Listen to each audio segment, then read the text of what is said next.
1602 წელს ჰოლანდიელმა ვაჭრებმა გადაჭრეს ერთ-ერთი ყველაზე დიდი პრობლემა, რომელიც არსებობდა ბიზნეს ისტორიაში და ამ პრობლემის გადაჭრასთან ერთად მათ შეძლეს, რომ ჩამოეყალიბებინათ ისეთი რამ, რაც მომავალში შესვლიდა მთლიანად ბიზნეს სამყაროს.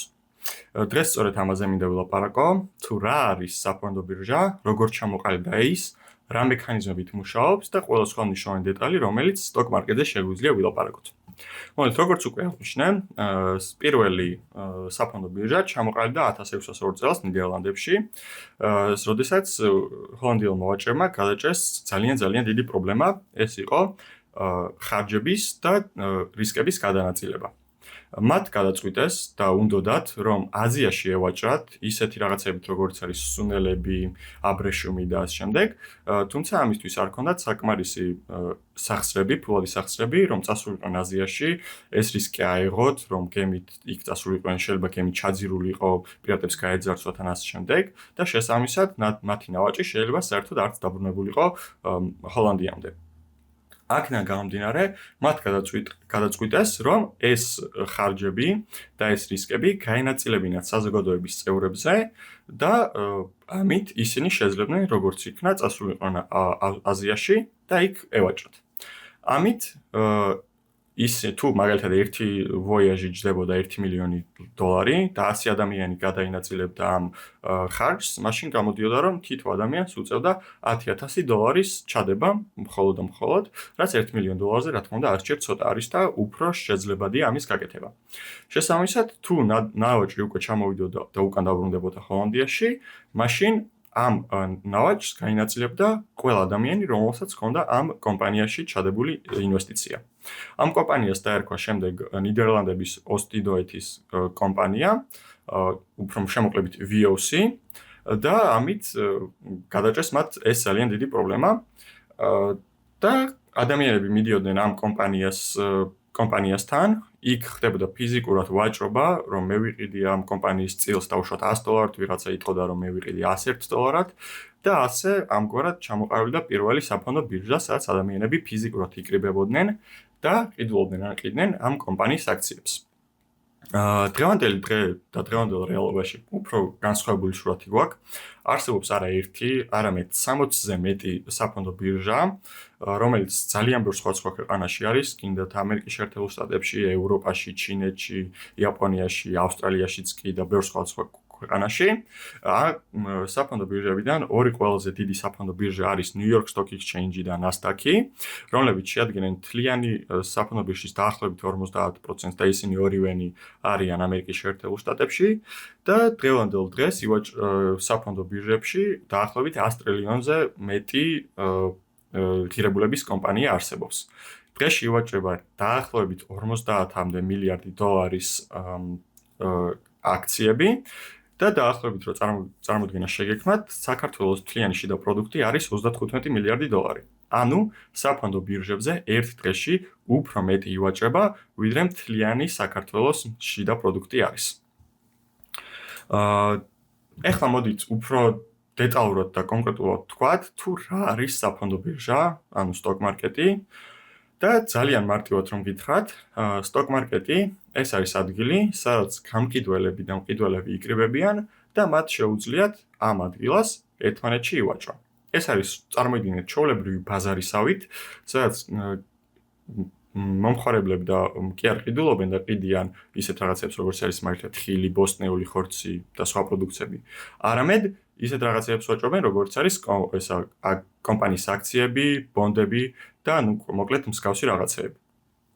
თუმცა ერთი მნიშვნელოვანი დეტალი რაც უნდა გავითვალისწინოთ, არსებობენ არა მარტო მყიდველები და გამყიდველები, არამედ არსებობენ ასევე ბროკერები, რომლებიც არიან ამ ორ ადამიანს შორის middlemen-ები და ისინი იწუნდებიან, რომ მყიდველებს და გამყიდველებს შორის ხდება სამართლიანი დაკავშირება და სამართლიანი ტრანზაქციები და გარდა ამისა, მაგალითად 100 მყიდველი თუ არსებობს, რომელთაც უნდათ რაღაც კომპანიის აქცია იყიდოს $60 და 1000 გამყიდველი არსებობს, რომლებიც ზოგი $60 ყიდის და ზოგი $61 ყიდის, ბროკერები იწუნდებიან, რომ ეს მყიდველები და ის გამყიდველები, რომლებიც ერთნაირი ტიპის ფასი აინტერესებთ, დააკავშირონ ერთმანეთთან და უფრო მარტივი გახდეს ეს მთლიანი პროცესი. ადრე ძველ დროში ეს ზუსტად ასე ხდებოდა, ფიზიკურად ხდებოდა, რომ მყიდველები მიდიოდნენ გამყიდველებთან, უпроსტად ბროკერები მიდიოდნენ მერე გამყიდველებთან და ამათ ერთმანეთთან აკავშირებდნენ ფიზიკურად. თუმცა დღევანდელი დღე მნიშვნელოვნად განსხვავდება. დღევანდელ დღეს უკვე გვაქვს ციფრული სივრცე, სადაც შეგვიძლია ვიყიდოთ და გავყიდოთ აქციები, რაც პირველად უფრო ამაქტივებს მთლიან პროცესს. აი რო წარმოიდგინოთ, დავუშვათ ხართ საქართველოს მოქალაქე, გინდათ რომ იყიდოთ Apple-ის აქცია, ამისთვის თქვენ გიწევთ რომ ჩახვიდეთ ამერიკის შეერთებულ შტატებში, Wall Street-ზე, იქ მოძებნოთ ბროკერი, მერე ბროკერმა დაგაკავშიროთ თქვენ გამყიდველთან, გამყიდველმა მოგყიდოთ ფიზიკური ფულით, ან დოლარით, cash-ით აქცია Apple-ის და მერე თქვენ ისე მოგიწევთ უკან საქართველოში დაბრუნება, რაც ძალიან ბევრ ხარჯთან არის ასოცირებული და ძალიან დამხლელი და დროის არაეფექტური განაწილება არის. დღევანდელ დღეს ასე აღარ ხდება.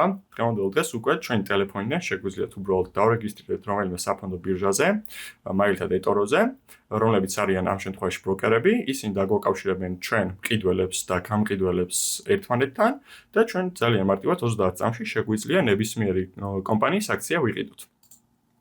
ახლა მინდა ვილაპარაკო ორ ყველაზე მნიშვნელოვან საფონდო ბირჟაზე, რომელიც არსებობს დედამიწაზე და ორივე ამერიკის შეერთებულ შტატებში არის. ეს არის New York Stock Exchange და Nasdaq-ი. მოკლედ New York Stock Exchange არის საფონდო ბირჟა, რომელიც დაარსდა 1792 წელს. ამ საფონდო ბირჟაზე არიან ისეთი მნიშვნელოვანი კომპანიები, როგორც არის მაგალითად Coca-Cola, JP Morgan, Goldman Sachs და ამ შემდეგ, ანუ ძალიან დიდი კომპანიები, რომლებიც ძალიან სოლიდურები არიან და ძალიან ჩამოყალიბებულები არიან უკვე თავიანთ სფეროში.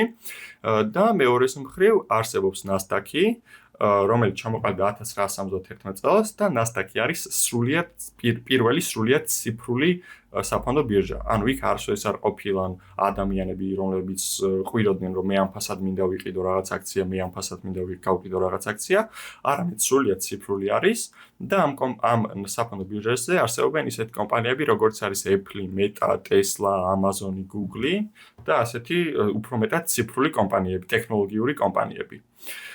სწორედ ეს განსხვავება არის, მაგრამ მაინც რა დღევანდელ დღეს New York Stock Exchange-იც ძირითადად ციფრულად ვაჭრობს, კი არის რაღაც ნაწილი შემორჩენილი, რომელიც ფიზიკურად ვაჭრობს, მაგრამ ეს იმდენად პატარა და იმდენად უმნიშვნელოა, რომ შეგვიძლია საერთოდ უგულოყოთ, მაგრამ ოდესღაც იყო დრო, როდესაც New York Stock Exchange მთლიანად ფიზიკური იყო, ხოლო Nasdaq-ი სრულიად ციფრული იყო სულ. ახლა მინდა ასევე ვილაპარაკო არანაკლებ მნიშვნელოვან თემაზე, ეს არის Securities Exchange Commission-ი, რომელიც შეიქმნა 1929 წელს, მას შემდეგ, რაც ამერიკის შეერთებული შტატების სახელმწიფომ აღმოაჩინა, რომ კომპანიები ხშირად იტყუებოდნენ და არასამართლიანად ექცეოდნენ ინვესტორებს.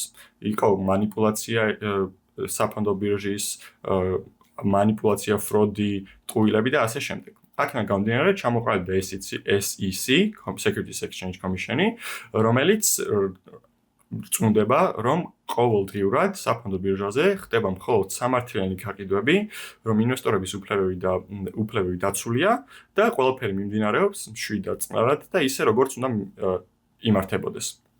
ეს ინფორმაცია მნიშვნელოვანი იქიდან გამომდინარე, რომ თქვენ თუ ფიქრობთ, რომ აი საფონდო ბირჟაზე დარეგისტრირება საშიშია იქიდან გამომდინარე, რომ მე შეიძლება რაღაც მომატყუონ, манипуляция გავუკეთონ მარკეტს და სხვა რამე შიში თუ გაქვთ თქვენ ან შპოთვა, იმასთან დაკავშირებით, რომ დაიწყოთ თუ არა აქციებით ვაჭრობა, ან არ უნდა გეშინოდეთ, იქიდან გამომდინარე, ეს კომისია რწმუნდება, რომ თქვენთვის ყველაფერი მიმდინარეობს სამართლიანად და თქვენ ვერავინ ვერ მოგატყუებთ. საბოლოოდ მინდა ვილაპარაკო ერთ ესეთ რაღაცაზე, როგორც არის როდის შეგვიძლია ვივაჭროთ ჩვენს საფონდო ბირჟაზე, ჩვენ რა ამერიკის შეერთებული შტატების საფონდო ბირჟაზე და ამერიკის შეერთებულ შტატებში ძირითადად არსებობს სამი დრო, როდესაც შეგვიძლია ვივაჭროთ. ეს არის პრემარკეტი, ეს არის რეგულარული საათები და ეს არის პოსტმარკეტი. პრემარკეტზე ძირითადად ვაჭრობენ ძალიან დიდი ფინანსური ინსტიტუტები, საფონდო და სხვა მსგავსი კომპანიები, რომლებსაც აქვს ძალიან ბევრ ფულთან კავშირი და ძალიან ბევრი ფულის ტრიალი უწევთ, რომელიც გრძელდება საქართველოს დროით 12 საათიდან 6-ის ნახევრამდე. შემდეგ მოდის უკვე 6-ის ნახევრიდან 12 საათამდე რეგულარული საათები, როდესაც ნებისმიერ ადამიანს შეუძლიათ ივაჭრონ აქციებით, მათ შორის ჩვენს მოკლავებს უბრალოდ ასე ვთქვათ და ისევ დიდ ფინანსურ ინსტიტუტებსაც. შემდეგ მოდის 12 საათიდან უკვე პოსტმარკეტი, როდესაც ისევ და ისევ ჩვენთვის იხურება საფონდო ბირჟა, არ შეგვიძლია რომ ვივაჭროთ, თუმცა ისევ და ისევ ძალიან დიდ ფინანსურ ინსტიტუტებს შეუძლიათ გააგრძელონ ვაჭრობა და იყიდონ-გაყიდონ კომპანიის აქციები. რეალურად სულ ეს იყო საფონდო ბირჟაზე რის ლაპარაკიც მინდოდა. თუ მოგეწონათ ვიდეო, აუცილებლად გამოიწერეთ ჩემი არხი, დალაიქეთ ვიდეო და გააზიარეთ თქვენ მეგობრებთან, დააკომენტარეთ, რამე კითხვები თუ დაგჭირთ მაინც და მე უკვე გელოდებით მომავალ ვიდეოში. ნახვამდის.